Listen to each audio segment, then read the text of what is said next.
Viktor Frankl survived 4 Nazi concentration camps. He lost his wife, his parents, his brother, everyone he loved, to the Holocaust. When he emerged, he had no possessions, no family, no home. He had only his mind. And what he discovered in the camps, watching who survived and who did not, was not what strength looked like. It was what meaning looked like. Those who had a reason to live, even one. Even the smallest, most private reason could bear almost anything. Those who had lost their why, who could no longer connect their suffering to any larger meaning, could not survive, even when their bodies were still capable. He wrote, "Everything can be taken from a man, but one thing, the last of the human freedoms, to choose one's attitude in any given set of circumstances." That sentence changed my life. It may change yours. Spiritual healing. And I use the word spiritual deliberately, not religiously, because this applies whether you believe in God or not, is the healing of meaning. It is the question that comes when the busyness of life finally quiets. What was all of this for? And this question arrives with particular urgency in old age, because old age is, among other things, the season when the accounts must be reconciled, when the distance between who we hoped to be and who we became must be honestly assessed. For many seniors, this reckoning is the source of the deepest pain, the regret that accumulated quietly for decades, like sediment on a riverbed, the relationships that were never repaired, the words that were never said, the dreams that were quietly abandoned without ceremony. This pain is real. It deserves acknowledgement, not platitude. But Frankl's insight points towards something radical. You cannot go back and change what happened, but you are always free, even now, even today, to choose the meaning you give it. An elderly widower, devastated by the loss of his wife of 50 years, came to Frankl in despair. "What would have happened," Frankl asked him gently, "if you had died first, and she had been the one left behind?" The old man was silent. Then he understood. By outliving her, he had spared her this exact grief. His suffering was, in some profound sense, an act of love. Nothing about the facts had changed, but the meaning had. And with the meaning, the man's capacity to bear his life. Spiritual healing in old age is not the resolution of all questions. It is the willingness to hold the questions differently, to stop demanding that life justify itself to you, and to start asking what, even now, you can give to it. I want to say something that I believe with everything I have, and that I say knowing it will be uncomfortable for some of you. The broken relationship you have been carrying for 10, 20, 30 years, you can still heal it. Not always. Sometimes the other person is gone, or unwilling, or the damage is simply too complete. I will not pretend otherwise, but more often than you think, and later in life than you imagine, possible repair is available. The African philosophy of Ubuntu teaches us something fundamental about human existence. Umuntu ngumuntu, nabantu. I am because we are. The individual does not exist apart from the community. Healing does not happen in isolation. It happens in relationship, and neuroscience agrees. Daniel Siegel, in his landmark work on interpersonal neurobiology, showed us that the brain itself is shaped by relationship, not just in childhood, but across the entire lifespan. The brain remains plastic, remains capable of new formation into old age. New relationships, new connections, new experiences of being seen and known. These literally change. The neural architecture of healing. Here is the third great irony. We live in a culture that celebrates independence so ferociously that we have made dependence, the natural, human, dignified need for connection and care, into something to be ashamed of. The senior who asks for help is somehow diminished in our cultural imagination. The elderly parent who needs care becomes a burden in a language we use casually, without thinking about what it means. And so older adults who may have more need for connection than ever before, who are navigating loss, and physical change, and the approach of the end often do so in deliberate, proud, painful solitude, because they have internalized the message that needing others is weakness. It is not weakness. It is biology. It is evolution. It is the design of the human animal, who survives not through individual superiority, but through collective care. The Harvard study found, after 80 years, that warm relationships protect the brain from cognitive decline. That loneliness is as physically dangerous as smoking 15 cigarettes a day, that the quality of your relationships in midlife predicts your health in old age, more accurately than cholesterol levels. Let that sink in. And so, social and relational healing for the senior is not simply pleasant. It is medical. It is survival. It is the most powerful intervention available. This means finding one person who can truly hear you. This means repairing, where possible, the relationships that carry the weight of old grievance. This means allowing yourself to be cared for, as well as to give care. This means saying, even late, the things that should have been said. I want to end this section with something that I think is perhaps the most important thing I will say today. And it is not something you will find easily in the medical literature, or the self-help books, or the wellness industry. Old age when it is lived honestly. When the armor is finally removed. When there is no longer the energy to perform. Old age can be the most healing period of a human life. Not despite the losses. Because of them, loss strips away what was never essential. The ambition that was really anxiety. The busyness that was really avoidance. The persona that was really performance. When these things fall away and age, if nothing else, tends to peel them away, what remains is something closer to the real person. Japanese aesthetics have a concept called wabi-sabi, the beauty of imperfection, impermanence, and incompleteness. The cracked bowl, repaired with gold. The face lined with a life's worth of feeling. The garden that is more beautiful for showing the passage of seasons. There is a version of old age that embodies wabi-sabi completely, that takes the cracks and the losses and the repairs and finds in them, not despite them, a beauty that young and unbroken things simply cannot possess. This is not consolation. This is not making the best of a bad situation. This is a genuine and hard-won truth. Some things can only be known after you have been broken. Some beauty can only come from the long road. Some healing is only possible when you are old enough to stop fighting it. I began by telling you that healing is not a return. It is a becoming. Let me end with this. The word heal comes from the Old English word hal, which means whole, not fixed, not repaired to factory specification, not returned to an earlier state. Whole. Whole includes the scars. Whole includes the things that didn't work out. Whole includes the grief that never fully resolved, and the relationships that were complicated, and the dreams that went unfulfilled. Whole means that all of it belongs to you. All of it is part of the story. All of it, even the most painful parts, perhaps especially the most painful parts, has something to contribute to who you are now. You are not too old to heal. You are not too damaged. You are not too far from help. But healing will ask something of you. It will ask you to stop pretending the wound isn't there.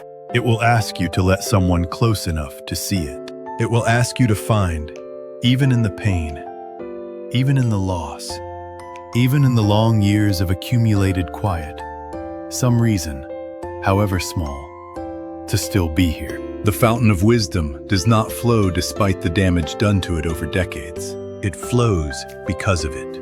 You are the fountain, dear senior. You always were. I want to tell you something that took me 80 years to understand. Healing is not what you think it is. You think healing means going back to who you were before the pain, before the loss, before the thing that broke you. It doesn't. Healing is not a return. It is a becoming, something that was never possible before the wound. And here is the painful truth that no one told me when I was young. the truth that every senior carries in their bones, whether they have words for it or not. Some wounds do not heal in this lifetime, and that is not failure. Today, I want to sit with you, not above you, not as a doctor or a teacher or a philosopher, but as someone who has lived long enough to have been broken many times and has, somehow, found a way to keep moving. We are going to talk about healing, all of it. The kind the doctors understand, the kind they don't, the kind that happens in relationships, the kind that happens in silence, the kind that happens when you finally stop running. And we are going to be honest, sometimes painfully so, because you deserve that. You deserve the truth more than you deserve comfort. Here is the first great irony of our time.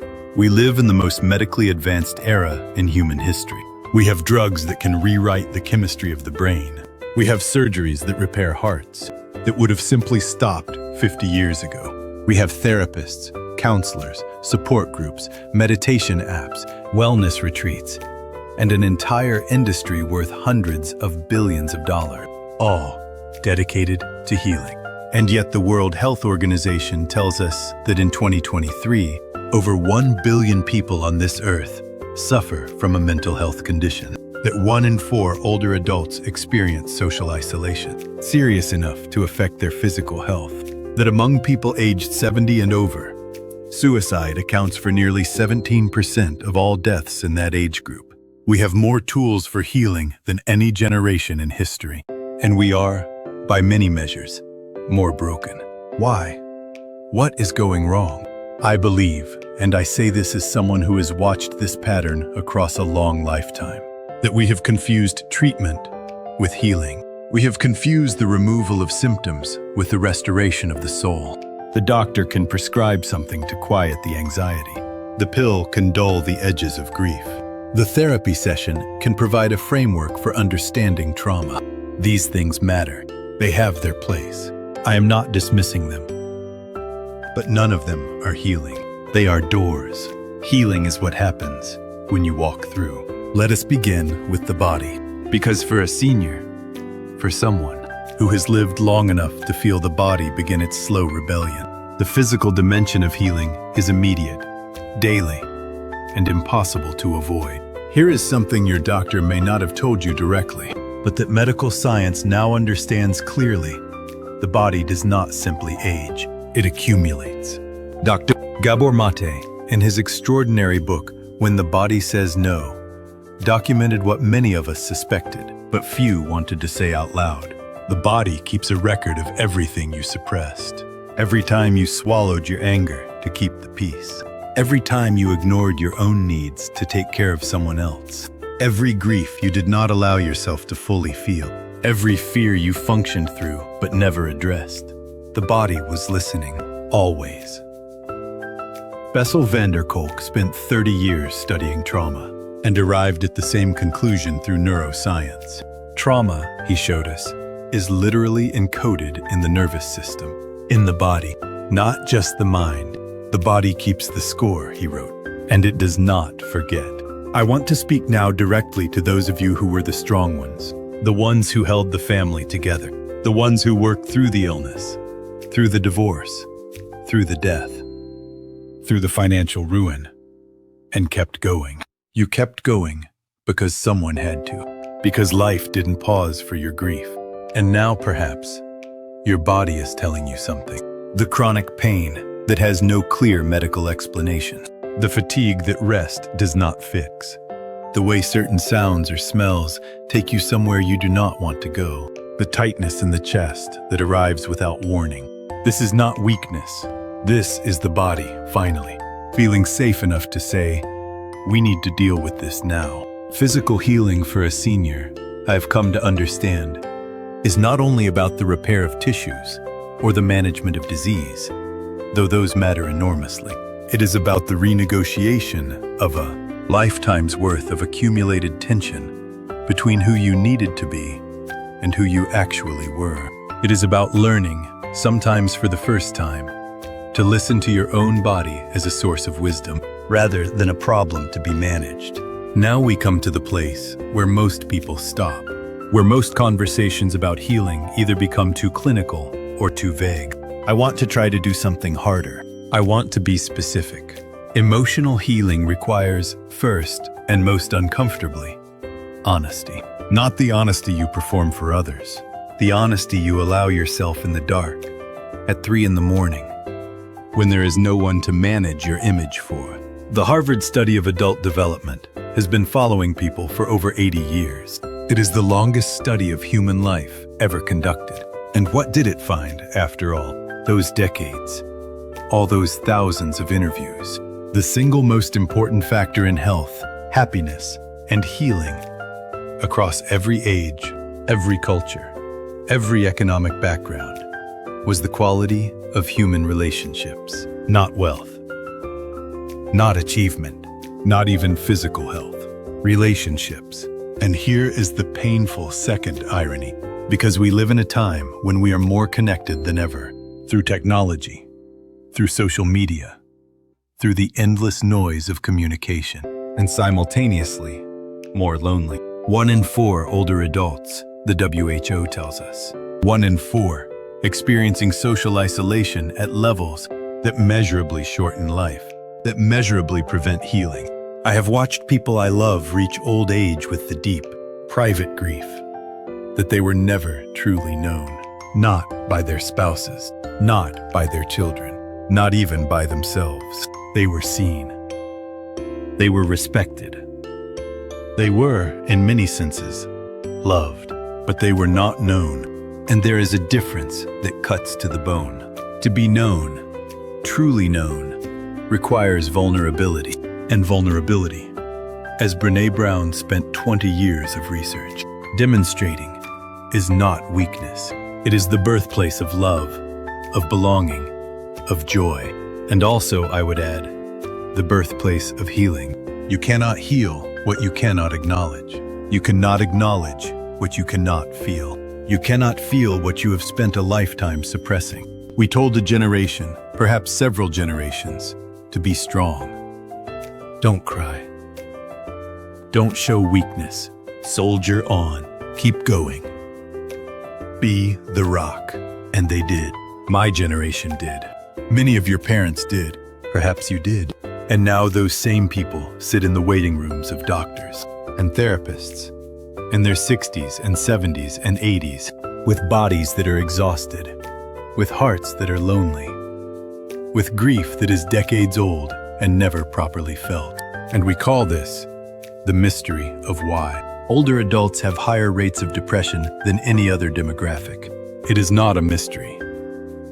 It is the bill for a lifetime of emotional debt finally arriving. Emotional healing at this stage of life requires something that is, for many seniors, genuinely terrifying permission.